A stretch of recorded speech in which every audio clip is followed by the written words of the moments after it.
ॐ सोमनाथाय नमः। ॐ मल्लिकार्जुनाय नमः।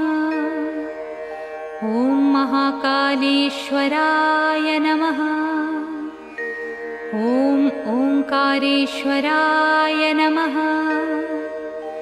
ॐ वैद्यनाथाय नमः। ॐ भीमशङ्कराय नमः। ॐ रामेश्वराय नमः। ॐ नागेश्वराय नमः।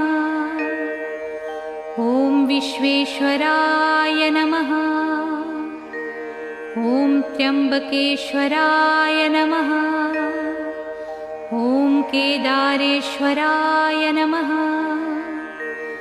ॐ भुस्मेश्वराय नमः।